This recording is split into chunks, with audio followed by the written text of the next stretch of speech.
Guys, we will now have a very interesting topic, which is changing so fast that you almost have to change the title on the presentation each day, right? So this is something that's super relevant for Knowit, for our internal Databricks platform, and for a lot of clients.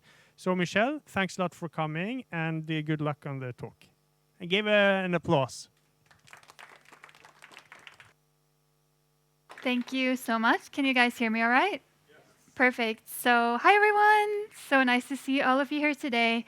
My name is Michelle, and I work in the Data Intelligence Department at SopraSteria.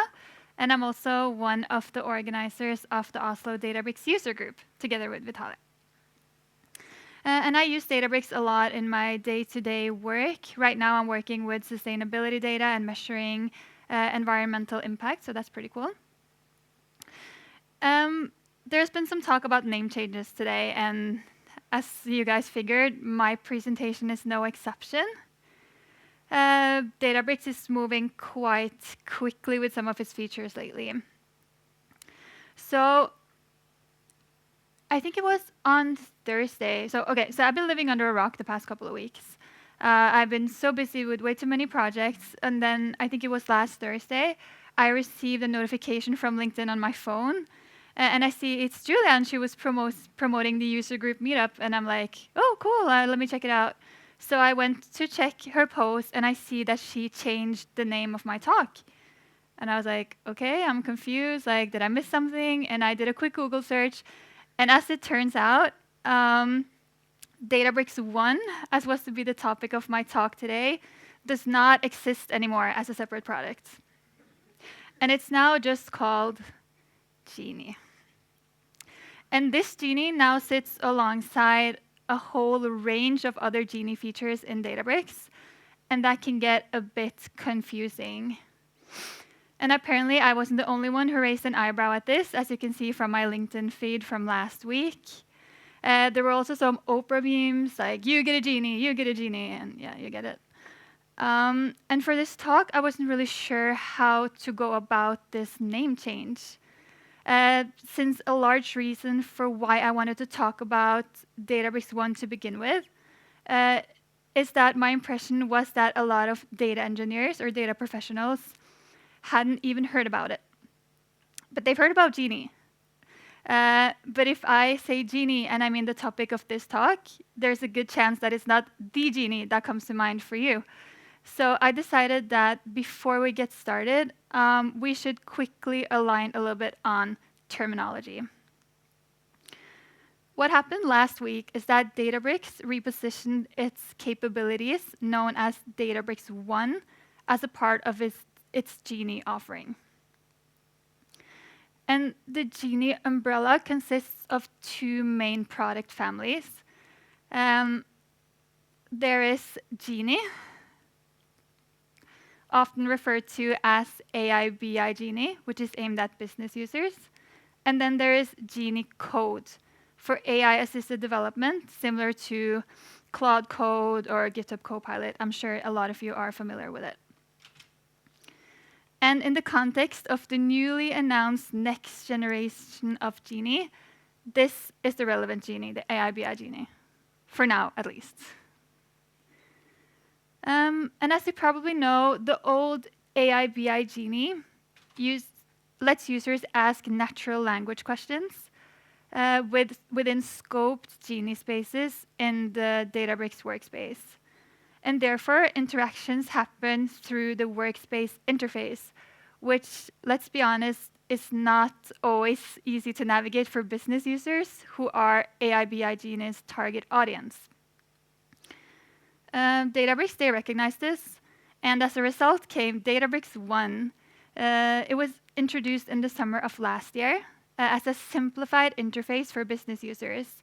And the key idea was that they could access insights without having to navigate workspaces or deal with technical concepts such as clusters, notebooks, queries, or models. And I'll show you what that actually looks like a little bit later. And as of last week, like I said, Databricks One, along with some other new capabilities, has become part of the AI BI Genie offering, most of the time referred to as only Genie. Get it right? So for all practical purposes, Databricks One is no longer a thing, even though it's still called Databricks One in my Databricks account at least, but we'll see when that changes. But anyways, that brings me to the actual topic of today, which is the user interface of Genie aimed at business users, formerly known as Databricks One. And why it's something I believe that we should pay some attention to, even though we are not the primary, necessarily the target audience for this. And just to set the expectations right, this is not a Genie sales pitch in any way. I'm a data engineer myself, but I also come from a business background. Therefore, I've spent quite some time with people who make decisions and control budgets. What I've noticed is that even when data teams do excellent work, that value doesn't always reach decision makers in a way that they can engage with or act on. And in my experience, that sometimes makes it harder for them to fully see and appreciate the value of our work. That's why the Genie user interface caught my attention, as I see it as an attempt to make the value of our data work more visible where the decisions actually happen. To make this a bit more concrete, let's take a quick look at how traditional BI typically works. So in a traditional BI setup, consumers, like decision makers, mostly get their insights from predefined key KPIs or metrics in dashboards, either inside of Databricks or from external providers like Power BI or Tableau. I'm sure a lot of you are familiar with the setup. However, if a consumer wants to explore the data differently or define new metrics, that usually requires help from someone with specialized skills, like us here in this room. And therefore, it can take some time before that insight reaches the consumer. So, for example, if a sales manager wants to explore sales by city instead of region, that insight might not always be immediately available, even though the data is actually there. And that's why traditional BI often struggles to keep up with decision making, and a lot of valuable insights can end up staying buried in the data.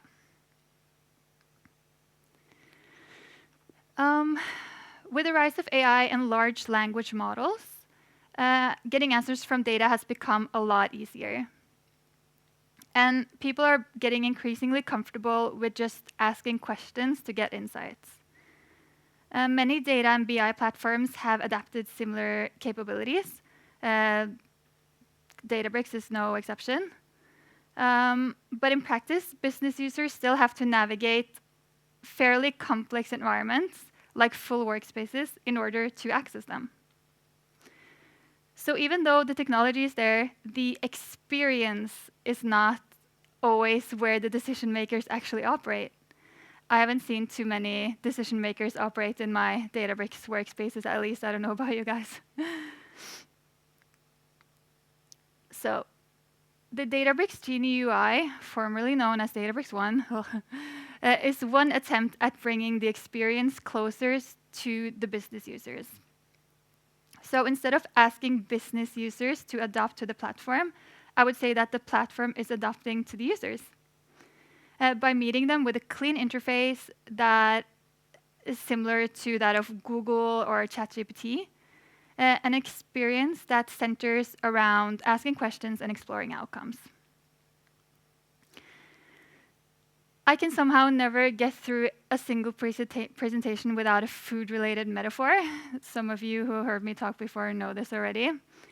And I like to refer to Databricks as the kitchen that prepares the ingredients, the data, so that it can combine to create beautiful analytics dishes.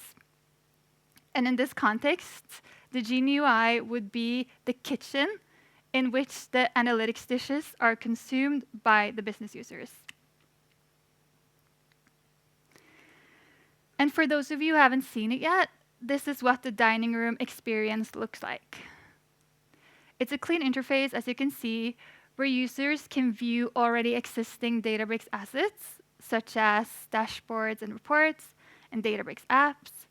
And they can ask questions in natural language using Genie, as well as exploring assets by domain. A somewhat new feature in Databricks is that you can configure custom URLs, like soprasteria.databricks.com. And if the business users use that URL, they can land directly in the Genie user interface. And how this works is through a new access model separating consumer access from workspace access. Consumer access users, they will land directly in the Genie user interface by default, whereas the workspace access users, let's point here instead, they can access both. Other than that, there's no new security or governance model. Unity Catalog still applies. But the Genie UI has two scopes. It can be set either at the workspace level and thereby scope to that single workspace, or it can be set at the account level, giving a unified view across workspaces. As you can see here. One important consideration, though, is that the account level Genie might involve metadata leaving your geography, but your underlying data stays in your region. That requires some conscious governance decisions. For example, for my current client, we had to disable account level Genie for that reason. So it's something to be aware of.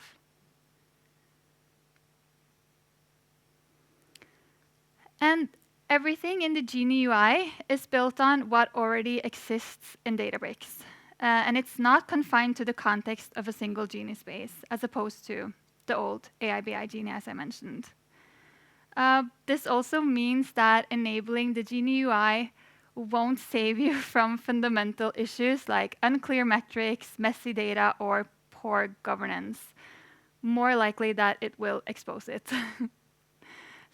Succeeding with data, just as before, depends on the work that we data professionals are doing, such as solid curation and governance. And no tool can replace the need for humans to define what data means, which assets matter, and which sources should be trusted.